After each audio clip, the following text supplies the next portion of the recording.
Alors ça c'est le dessert. Non, ça c'est la viande. Avec la chantilly. Bonjour à tous et soyez les bienvenus sur Nienko TV. Cette vidéo, vous en rêviez, on l'a maintes et maintes fois repoussée, mais elle est là, ça y est, car on va enfin parler des grandes vacances. Allez, descends. Allez, hop, tiens, tu vois ce que tu vas prendre. Excusez-moi, monsieur, mais je croyais que c'était la voiture de mon fils. Les grandes vacances, c'est le film avec Louis de Funès que je préférais quand j'étais petit et qui aujourd'hui n'est plus du tout dans mon top 10 des films de Louis de Funès, vidéo qui est disponible sur ma chaîne si vous voulez la voir. Et c'est ce décalage entre cette adoration, ce culte que je vouais au film quand j'étais petit et cette indifférence qu'il me procure aujourd'hui, car je ne le regarde plus jamais, et pourtant, c'est réalisé par Jean Giraud, avec une bande originale signée Raymond Lefebvre.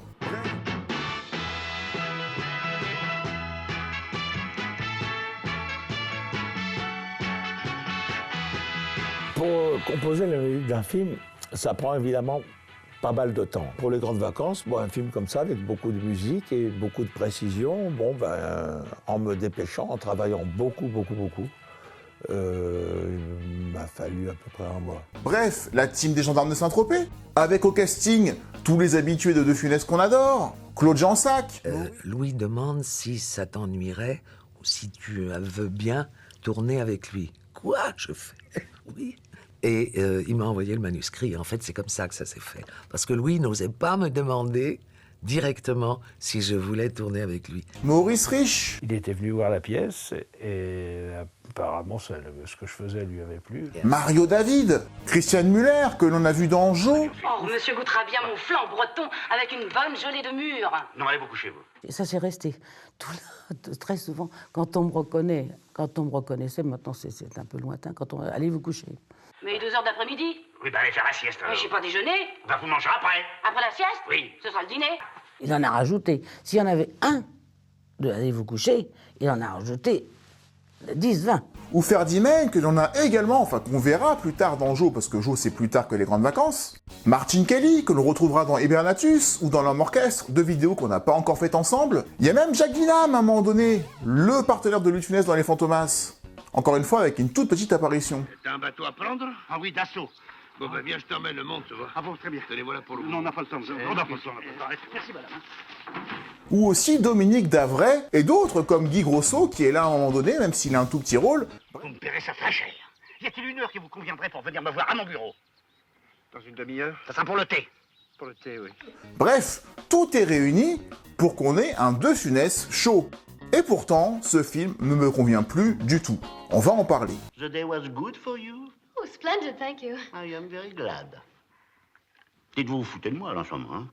Vous foutez de moi, hein? Dans la première partie, comme d'habitude, on va revenir sur les anecdotes de tournage que j'ai pu trouver. Et dans une deuxième partie, je vous expliquerai pourquoi c'était un film de mon cœur durant mon enfance et pourquoi aujourd'hui, il me sort limite par les yeux. Du sommeil. C'est pas vrai que je suis du sommeil, moi. Et il y a des raisons pour ça. Donc restez jusqu'au bout, je vous en parlerai. Si le programme vous convient et surtout si vous vous rendez compte en cours de route que cette vidéo elle vous plaît, et n'attendez pas qu'elle soit finie pour le montrer à YouTube, n'oubliez pas de mettre un petit like, ça coûte rien. Et je parle aussi à mes 15 000 spectateurs réguliers qui ne sont pas abonnés. Encore une fois, ce n'est qu'un geste à faire, c'est gratuit, ça ne coûte rien non plus, mais ça me montre que je vais dans le bon sens et ça me donne envie de continuer. Et si en plus vous avez envie de lâcher un petit commentaire pour booster un peu l'algorithme, ne vous foulez pas, mettez un smiley, une réplique du film, et si vous savez pas quoi dire, vous avez juste à dire « Bijou, Coco, c'est non !» et ça passe. On est parti pour les grandes vacances. Oui, ce sont des huîtres dans de la soupe au lait. Ça, c'est étonnant. C'est délicieux, delicious. Mange, mon fils. C'est délicieux, mange. Que c'est bon. Voilà. En 1967, Louis de Funès sortait triomphant de La Grande Vadrouille qu'il avait tourné en 66, sorti en décembre 66. Donc il attaquait l'année 67, avec la sortie du 3e Fantomas, le tournage d'Oscar, la fameuse adaptation de sa pièce de théâtre qu'il a jouée maintes et maintes fois, puis les grandes vacances. C'est papa!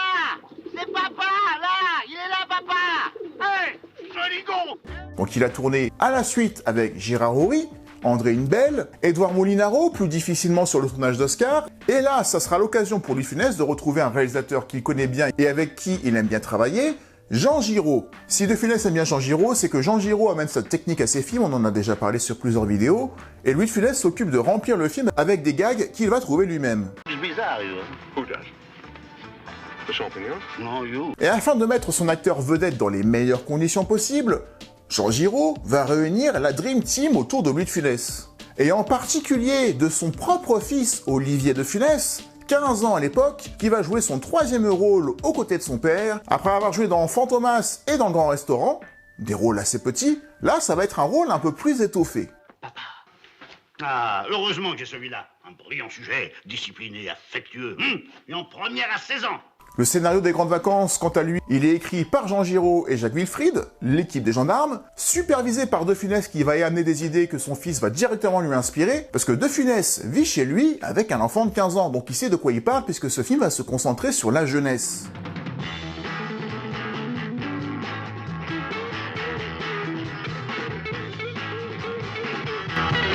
L'objectif est clair pour les Grandes Vacances, c'est s'inspirer d'un début de mouvement de rébellion de la jeunesse qui va complètement exploser l'année suivante avec mai 68. Et Louis de Funès était ultra fier de diriger cette fois-ci son propre fils devant la caméra, bien que celui-ci était particulièrement paniqué et bouffé par le trac, parce que tourner avec Louis de Funès, c'est pas facile, et en plus si c'est ton père, j'imagine la pression. Il y a du schtroumpf dans le dortoir des secondes, ils se bagarrent à coups de flotte et ils enferment le Guénec dans les cabinets. Très bien, je te remercie, je vais m'occuper de ça. Son personnage, un premier de la classe, va d'ailleurs directement être inspiré par un de ses vrais camarades de classe de l'époque, et qui montrait chaque semaine son herbier à son professeur de sciences naturelles. Attends, papa, je suis en train de classer les feuilles de mon herbier. Une primulacée tardive, c'est extrêmement rare en cette saison. Louis de Funès va s'inspirer de cette anecdote pour l'intégrer au film et rendre son fils, en tout cas le personnage joué par son fils, le plus insupportable possible. Mais le tournage pour Olivier va être très compliqué, surtout au début, car il manquait cruellement d'expérience, ne serait-ce que se positionner par rapport à la caméra. D'ailleurs, dans le livre « Ne parlez pas trop de moi les enfants » que j'ai relu pour préparer cette vidéo, entre autres parce que j'ai beaucoup de livres sur Louis de Funès, voici ce qu'Olivier de Funès dit. « Ma première scène, où je dois rejoindre mon père à la table d'un vaste salon, me pose un problème de déplacement. Aveuglé par les projecteurs, je n'arrive pas à marcher naturellement. Mais 6 mètres qui me séparent de lui me semblent infranchissables. Au bout de 10 prises infructueuses, Louis de Funès va demander à l'opérateur d'éteindre les projecteurs. Je vous ennuie. Oui, certes. Charme. Tu vois? Il va continuer à faire ça longtemps, lui. Pour montrer à son fils, sans les lumières, comment il faut se déplacer dans le décor et l'apprivoiser, faire connaissance avec lui, puis il va faire exactement la même chose en rallumant les projecteurs, afin qu'il soit familiarisé avec les lumières. Nuit. Jour. Nuit. Et qu'il s'habitue à la luminosité. Là, j'ai 2 projecteurs sur les côtés. Quand on n'est pas habitué, ça peut aveugler. Heureusement, je ne me déplace pas. Et afin de décrisper son fils et de le mettre en confiance, il n'était pas rare que Louis de Funès lui-même sabote ses propres prises, comme il faisait souvent dans ses films quand il estimait qu'elles n'étaient pas bonnes, en rigolant avant que la scène ne soit terminée pour qu'on puisse la recommencer et lui montrer que lui aussi n'était pas infaillible. Et je pense que c'est pour le décontracter son fils, pour lui enlever le stress. Il riait. Alors tout le monde, fallait que tout le monde rie, évidemment. Allez vous coucher, vous. Après, il y a des vrais fous rires sur le tournage. Il y en a surtout eu 2, un avec Claude Jansac et un avec Maurice Rich. J'ai eu des fous rires énormes avec Louis de Bon, Funès. alors, comment il est le bateau? C'est un voilier.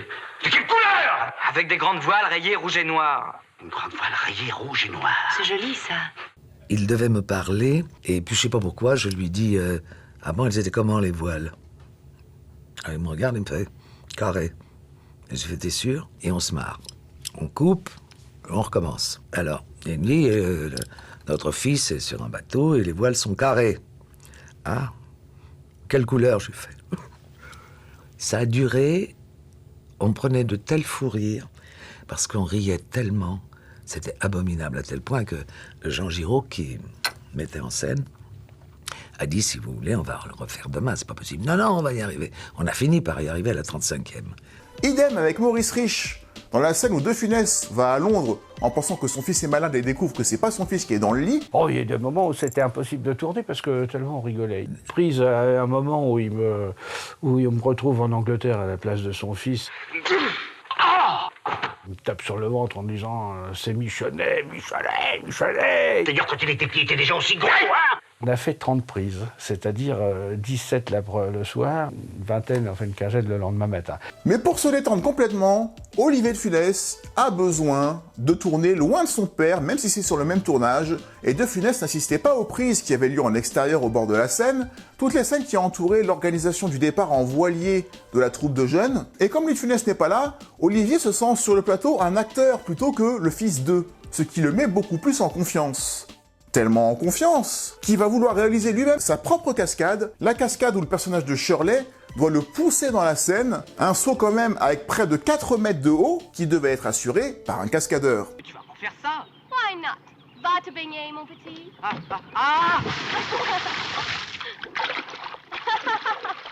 Olivier de Funès, en confiance, va demander à faire la cascade lui-même, il va la faire, mais en tombant de 4 mètres de haut, il va tomber de 5 mètres de profondeur au fond de l'eau, il va percuter une ancre d'un bateau qui était amarré à proximité, et va se cogner, heureusement pour lui, l'épaule. Mais il aurait pu aussi se cogner la tête. C'est dangereux des cascades, même les plus anodines, si c'est pas fait par un professionnel. Mais fier de lui, en ayant tourné ça en une seule prise, et ayant économisé des plans, parce que normalement le 4 heures aurait dû filmer le cascadeur sous un certain angle pour qu'on ne puisse pas voir que c'était pas vraiment Olivier de Funès qui devait faire la cascade, ils étaient contents parce qu'ils ont eu une seule prise à faire sur laquelle il n'y avait pas besoin de cacher le visage. Du coup, la production s'en sort très bien. Mais Louis de Funès, lui, va pas l'entendre comme ça. Le soir même, Olivier de Funès va lui raconter un peu naïvement comment il a fait sa propre cascade, ce qui va pas du tout plaire à son père, qui lui ne voyait que le danger, et sachant que les professionnels sont payés pour ça, que c'est leur métier, et qu'en plus, même quand c'est leur métier, il y a des risques et des dangers. Je vais même vous proposer d'ailleurs la conversation téléphonique entre Louis de Funès et Jean Giraud qui a eu lieu le soir même au téléphone. Allô Jean? Il n'est pas question qu'Olivier fasse des cascades. Il aurait pu se fracasser le crâne sur son encre. Quoi? Mais je m'en fous qu'il ait voulu le faire. Il n'y en a pas un qui ait émis l'idée que cela pouvait être dangereux. Vous n'avez qu'à vous démerder autrement. La preuve en est que le métier de cascadeur, c'est un métier dangereux. C'est que le cascadeur et pilote Jean Falloux est décédé durant le tournage, durant les répétitions, durant les séances d'entraînement, où il devait faire des cascades avec l'avion. Une scène qui n'a aucun sens dans la dernière partie du film, mais ça on va en parler dans la partie critique. Et le soir de ce 2 septembre 67, vers la fin du tournage, le tournage sera endeuillé par la perte de ce cascadeur, comme quoi, même un cascadeur pro peut mourir à tout instant. On avait aussi le cas sur le tournage de La Grande Vadrouille. J'étais avec vous à l'Air Force pendant la guerre. Vous êtes plus dangereux que des Allemands. À sa sortie, Les Grandes Vacances sera le plus gros succès du cinéma français de l'année 67, devant Fantomas ou devant Oscar, 7 millions d'entrées, et il aura même le prix du public, ce qu'on appelle le ticket d'or de l'époque, bien que les critiques aient absolument massacré ce film comme jamais, mais comme tout le temps à l'époque, on s'en fout. Et sur les anecdotes de tournage, c'est tout ce que j'ai en stock, je vous propose de parler du film en lui-même et des problèmes que j'ai avec ce dernier. On est parti.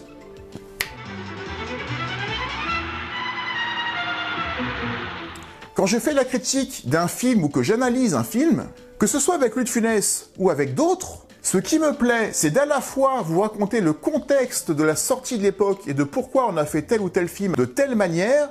C'est ce qu'on va faire dans cette partie, parce que je vais vous raconter pourquoi le film a été fait de cette façon dans les années 60 et quel était le contexte des années 60, en quoi le film valait le coup ou pas à l'époque, pourquoi est-ce qu'il ne vaut plus le coup aujourd'hui, ou pourquoi est-ce que le film en question continue d'être toujours aussi percutant aujourd'hui.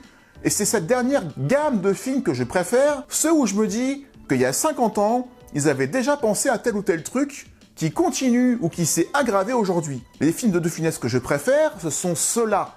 Ceux où la thématique me parle toujours. Dans Rabbi Jacob, le message véhiculé par le film tient toujours. L'humour, c'est universel. Le vrai humour.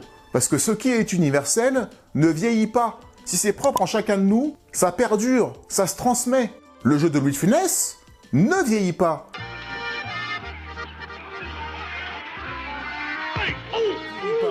Son personnage ne vieillit pas. Il n'a pas d'équivalent. Il n'y en a pas d'autre comme lui. Ce qui fait que tant qu'il est à l'écran, même dans un film qui a plus de 50 ans maintenant, ça passe. À quelques exceptions près, mais en général, dans les 3/4, ça passe. Mais les films, en eux-mêmes, dans leur globalité, dans ceux dans lesquels il a joué, ne sont pas tous à égalité sur le fait qu'ils aient bien vieilli ou non. Je vous l'ai dit, Rabbi Jacob, c'est toujours valable. La poursuite en road movie du Cornio m'amuse toujours autant. Enfin, en fait, Bourvil de Funès, tout simplement, ça passe toujours. Le naïf et l'autoritaire, celui qui manipule. Que ce soit Joe ou Oscar, ou même l'aile ou la cuisse, que j'aime beaucoup moins. Mais le thème de la malbouffe est toujours présent, et même beaucoup plus présent aujourd'hui. Comme la zizanie et l'écologie. Tous ces films-là où je me dis... Ah ouais, mais à l'époque, c'était pas encore ça, et pourtant, ils en parlaient. Et aujourd'hui, ça a encore plus de sens. C'est ça que j'aime dans le cinéma rétro. Je ne veux pas un cinéma rétro pour être rétro et dépassé et has-been. Je veux du cinéma rétro qui reste percutant 10 ans, 20 ans, 30 ans, 40 ans ou 50 ans après. Ce qui n'est pas le cas de l'homme orchestre, ce qui n'est pas le cas du premier gendarme de Saint-Tropez, avec cette jeunesse bobo des années 60 absolument inidentifiable, je sais pas si ça se dit, mais on s'en fout, pour la jeunesse d'aujourd'hui. Et j'ai pas envie de me remettre dans le contexte de l'époque pour me dire qu'il fallait être né dans les années 40 pour apprécier ce film. Non. Les vraies comédies, celles que j'affectionne en tout cas, parce qu'il s'agit que de mes goûts, hein, chacun est libre d'aimer ce qu'il veut, sont celles qui aujourd'hui sont toujours dans le coup malgré les décennies qui passent. Vous seriez pas un peu cousin? Cousin? Éloigné. Merci. La bande de jeunes dans ce film qui sont sur la scène et qui font une espèce de danse.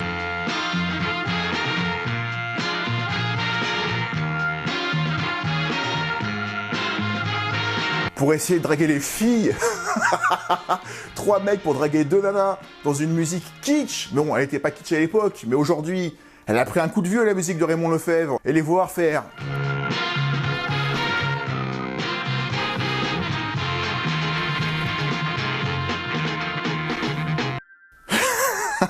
Pardon. Donc si je n'aime pas particulièrement ce film des grandes vacances par rapport à quand j'étais petit, c'est que je ne m'identifie plus du tout à cette jeunesse qu'on voyait dans le premier gendarme. Et il y a un exemple qui est parfait dans les grandes vacances, c'est celui-là. Mère! Le dirlo dans les cajots! Ça se fait plus.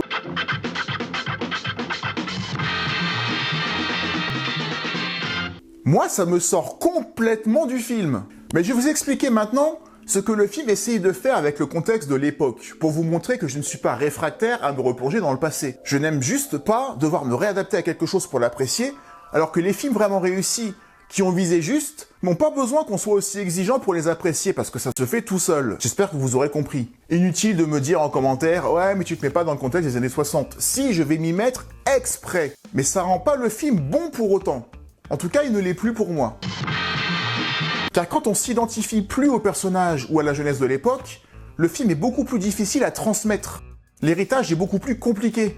J'ai aucun souci sur l'héritage de La Folie des Grandeurs. Ça marche toujours. C'est pas la même envergure non plus, ni le même réalisateur, ni la même écriture. Mais c'est pour vous donner encore un exemple parmi d'autres. Je vais me rendre compte sur place. Je vous accompagne. Non, c'est pas grave, c'est pas grave. Et le temps de vous préparer, on prendrait l'avion du soir. Donc déjà, années 60, faut que j'arrête de sauter. J'ai un problème avec l'image de la femme à cette époque-là, qui n'est pas propre au cinéma français. Et on va encore me dire, ouais, mais à l'époque, c'était pas choquant, aujourd'hui, on se choque de tout. Mais quand je vois comment tout le monde veut réparer la voiture de Shirley au début, et surtout le premier qui arrive en disant... You help me with my tire? Oh, yes, but you, embrassez-moi un peu avant. Oui, aujourd'hui, on est choqué partout, mais ça veut pas dire qu'à l'époque, c'était bien. C'est comme les James Bond des années 60 avec Sean Connery, au moment où il met une petite tape aux fesses d'une nana qui passe par là. Dink, say goodbye to Felix. Man talk.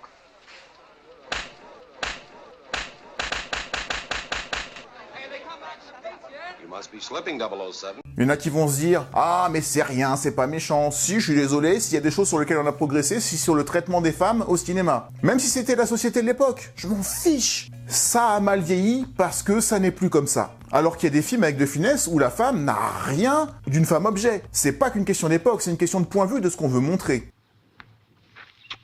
Ooh, j'ai assez des Basquire. Go away, scram, beat it! Idem quand Claude Rich va vouloir draguer Shirley dans sa chambre et qu'il lui fait une espèce de bisou volé dans le dos. C'est quoi ça? Ça se fait pas? Je suis désolé. C'est pas que ça me choque, hein. C'est juste que je me dis aujourd'hui, plus personne ne fait ça. Donc je m'identifie pas. Donc je ne transmets pas. Donc ce n'est plus dans le coup. Donc c'est moins bon. Et je reviens pas sur ces 3 ringards qui font la danse comme ça sur la scène. C'est la gênance, comme disent les jeunes. Les jeunes, c'est terriblement gênant ce passage. Même tout ce qui entoure les scènes où De Funès n'est pas là ne sont pas drôles. Hey, Philippe! Bloque-toi, Philippe! Le mec là qui est en train de courir pour prévenir son copain que son frère est là. Eh ben alors, fais les petites mains, oui. Aïe, aïe. Oh, il tombe dans l'eau. Que c'est minable, minable. Mais De Funès n'est pas là. C'est un peu normal. Parce que Jean Giraud, sans De Funès, sur le plateau, c'était le vide. Non, je fais la cuisine. Je repassais la chaussette. Je lavais le pont. Image de la femme, encore elle, toujours Shirley, qui pour se faire embarquer sur le bateau, dit « Je ferai la cuisine, je ferai le ménage, je ferai le repassage ».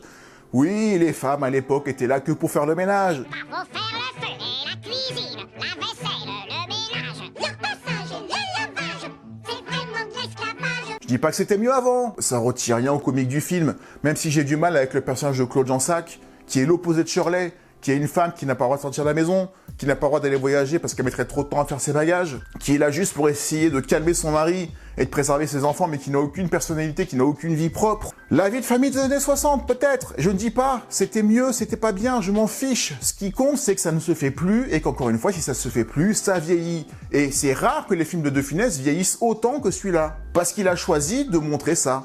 Et il a choisi de montrer ça pourquoi ? Parce qu'ils ont voulu montrer la rébellion de la jeunesse de l'époque. Rébellion contre l'autorité, et donc rébellion contre le personnage de Funès, qui est, on va dire, une métaphore du président de l'époque, De Gaulle.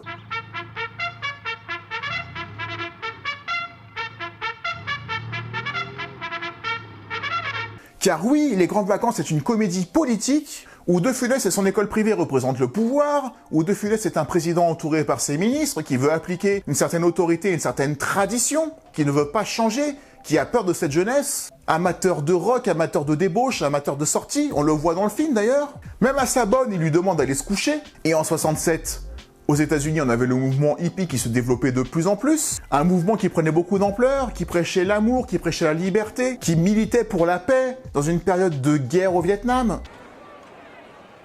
That's all I have to say about that. Dans une période aussi en France, avec la guerre d'Algérie qui n'était pas si loin, les jeunes ne voulaient plus de ces guerres-là, ils voulaient juste faire la fête, ne plus avoir de responsabilités, avoir des loisirs. Les Soudoués l'ont fait aussi dans les années 80, comme quoi ça a duré cet état d'esprit. Mais ça démarre en 67 et surtout en 68, en mai 68, mais le film va raconter cette transition-là, cette rébellion de la jeunesse, où même les propres enfants vont fuir leurs parents pour aller se marier en cachette.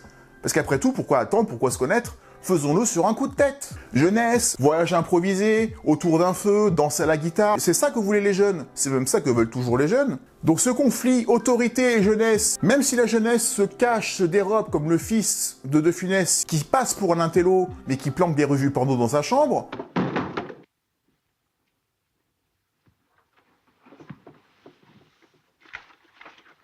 et ben qu'est-ce qu'il fait quand il trouve les revues porno ? C'est douche froide, c'est castration, là où sa mère trouve ça particulièrement normal. Attention, voir maintenant, c'est clair, c'est froid. Éducation à la dure et stricte qui donne envie aux enfants de fuir. Et le film essaie de trouver une médiation entre tout ça pour que tout le monde puisse cohabiter et tout le monde à s'adapter les uns aux autres pour une société beaucoup plus permicide. C'est pour ça que De Funès fait ce rêve où il a peur de voir son enfant en star du rock qui perd le sens des responsabilités. Oh là là. Oh là là. Une scène que j'avais jamais compris, petit. Et quand tu prends le film sous cet angle-là, bien qu'il soit complètement décousu parce que le film ne va nulle part, cette thématique donne quand même un sens à ce film. Mais une thématique, ce n'est pas une histoire. Les Grandes Vacances n'a pas d'histoire. Mais le titre, même le titre, Les Grandes Vacances, ça veut dire quoi? Que ça se passe pendant les Grandes Vacances? Mais ça raconte rien, ce titre.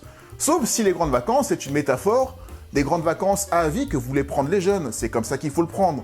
Donc ce film, il a une double lecture qui est très intéressante, mais il faut avoir cette double lecture pour s'intéresser encore un minimum au personnage et à ce que le film essaie de montrer.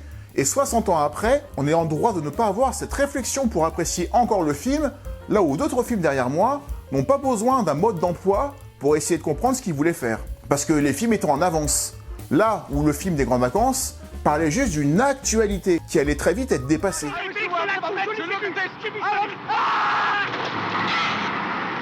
Et cette dernière partie du film qui est lourde et que j'adorais quand j'étais petit, je trouvais ça cool que De Funès aille dans un avion. Alors De Funès déjà, il fait du bateau, après il fait du deltaplane, après il fait de l'avion, après il fait de l'autocar, après il fait du cheval. Je me disais, c'est génial, De Funès, il est sur tous les terrains.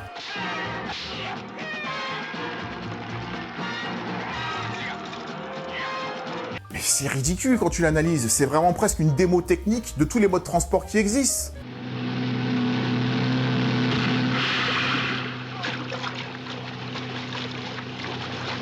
Avec un sous-marin, on était presque à Fantomas à la fin. C'est ridicule. Pourtant, quand j'étais petit, ça m'amusait de voir un avion atterrir sur le toit d'un autocar. Je trouvais ça génial.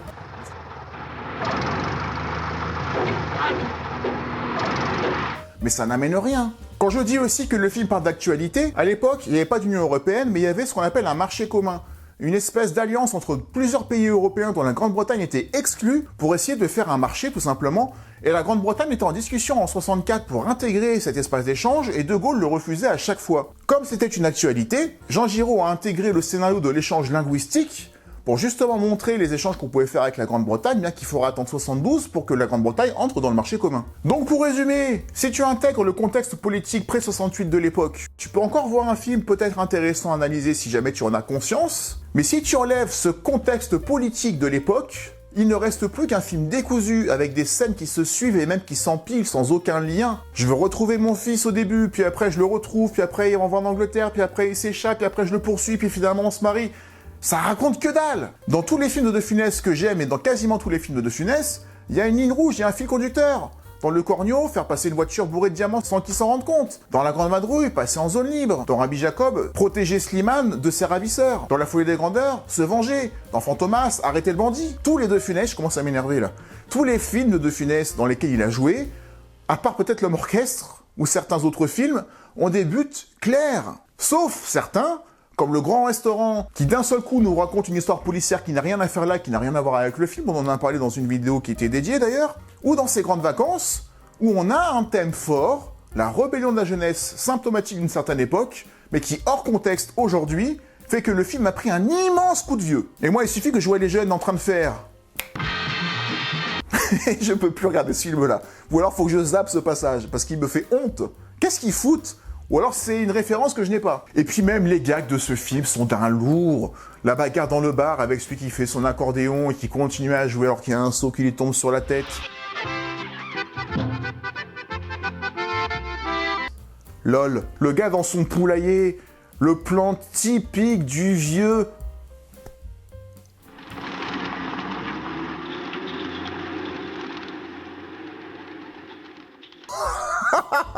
Ça fait penser encore à un James Bond, le Dangereusement Vôtre avec Roger Moore, où Roger Moore vole un taxi à un Français qui arrête pas de dire « Oh, oh, my car! Oh !»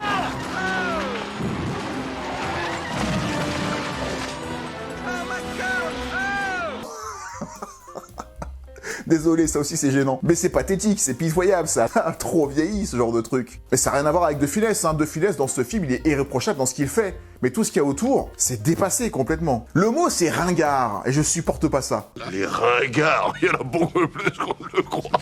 Il faut les fuir. Le allez vous coucher, une improvisation de Funès, ça passe les 2 premières fois. Et ça passe surtout à la fin, quand il fait...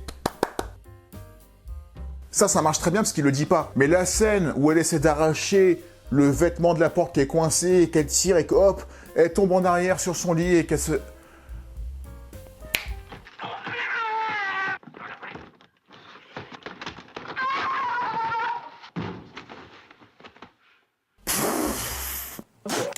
Non mais oh!